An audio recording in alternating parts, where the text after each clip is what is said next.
morning. It's November 10th, and this is your daily brief in science. Here's everything you need to know. A decade after the Paris Agreement, warming projections have edged down in places, but the overall pace of climate action remains far from the 1.5 degrees Celsius goal, and harms from climate change are accelerating. Renewables are becoming cheaper than fossil fuels in many regions, with wind and solar driving much of electricity growth since 2015, alongside a sharp rise in global electric vehicle sales.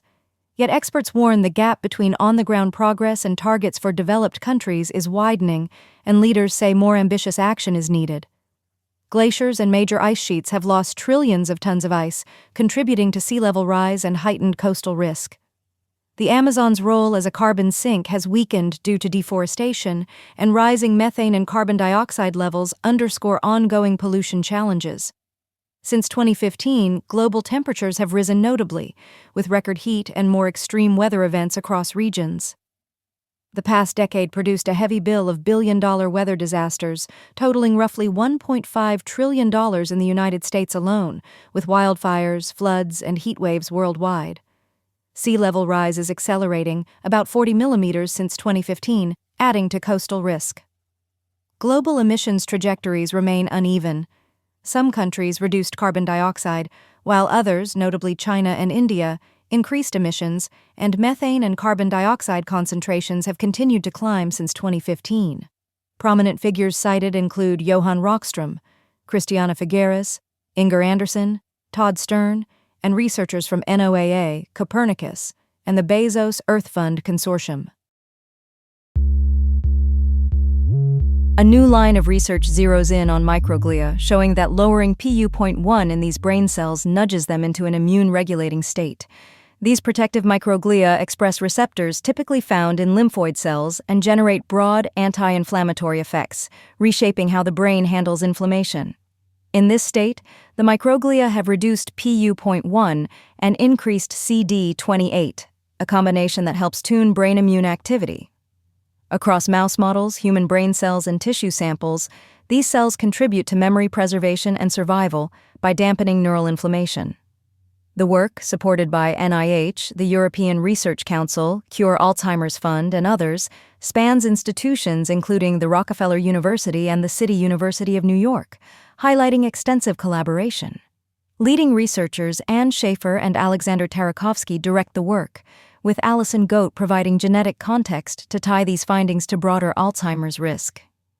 The study frames microglial state plasticity as a bridge to immune regulation and underscores international collaboration as a driver of progress.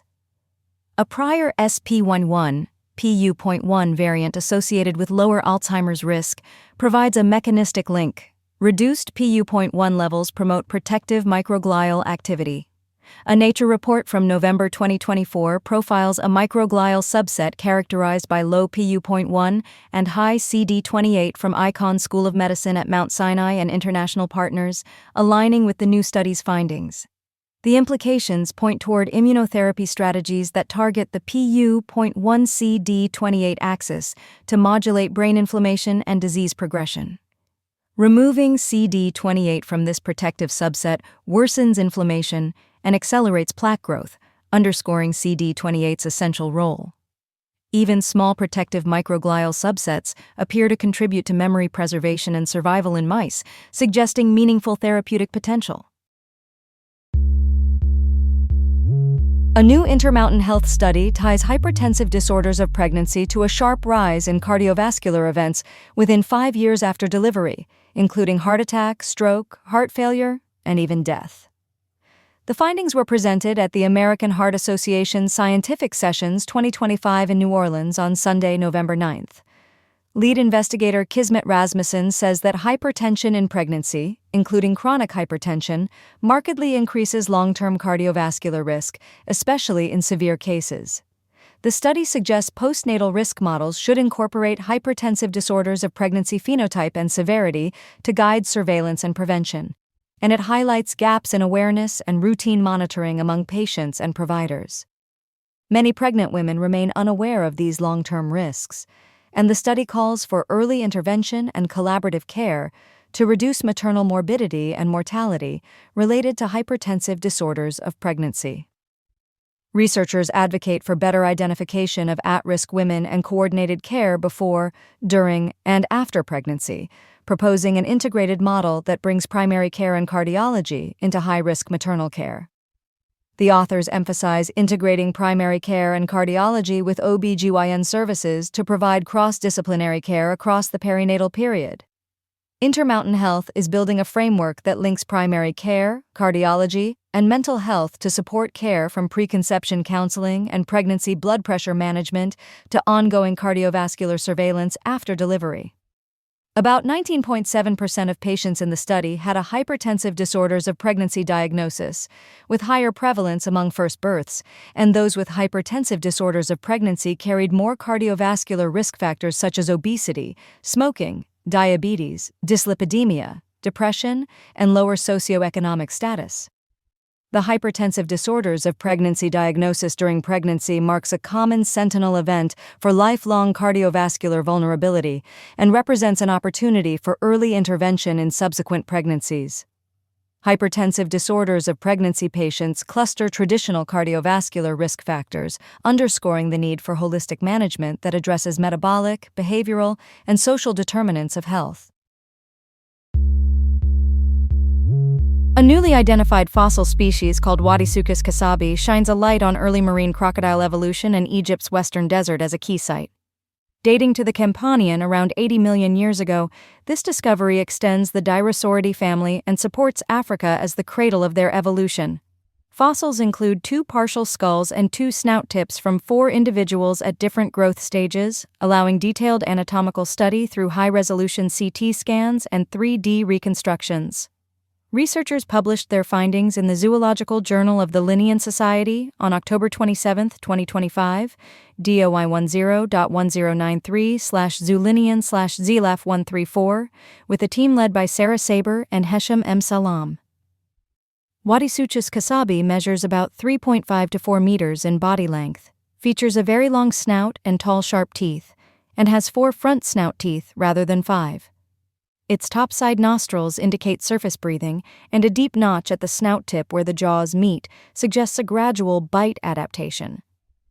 The study notes that this species provides evidence for an earlier diversification of Dinosauridae than previously thought, implying an origin around 87 to 83 million years ago and later global dispersal of lineages. The discovery underscores Africa as a center for dinosaurid evolution and highlights the Western Desert's value for deep-time paleoecology, while calling for protection of fossil sites from development. The name honors Egypt's geography and heritage. Wadi refers to the New Valley region, Suchus nods to the crocodile god Sobek, and Casabi honors Professor Ahmed Kassab of Asyut University. Wadisuchus casabi is the earliest known member of Dinosauridae, a group adapted to coastal and marine environments with long snouts and sharp teeth suited for fish and turtles, offering insights into survival after the dinosaur extinction. A new study from Tolerance Bio reports a potential breakthrough in immune restoration and cancer control using lab-grown human thymic organoids. In a mouse model, researchers implanted patient-derived iPSC thymic cells, along with matching patient melanoma tissue to create a personalized, humanized system. The result? Slower tumor growth, fewer viable melanoma cells, and more activated T cells, suggesting enhanced tumor clearance. The work is published in Cancer Research Communications under the title Patient-Specific Autologous Thymic Organoids Support Functional T-Cell Education Leading to Anti-Tumor Activity in Humanized Mice with Melanoma Xenografts, with researchers Antonio Jimeno and Holger A. Russ as authors. Jimeno and Russ describe the thymic organoid approach as a significant advance for personalized cancer models, cell therapies, and targeted drug and vaccine development. Tolerance Bio leaders say iPSC-derived thymic cells could reconstitute a functional T-cell system in vivo and indicate readiness to move toward clinical development, including pre-IND activities for an off-the-shelf thymic cell product. Overall, the study addresses a major limitation in humanized mouse models by adding functional thymic organoids to improve immune tumor cell interactions, enabling more accurate testing of immune therapies. This has been your daily brief in science. To read more about these stories, follow the links in the episode bio.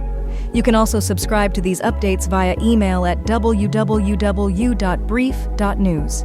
For more daily podcasts about the topics you love, visit brief.news/podcasts. Tune in tomorrow. We'll be back with everything you need to know.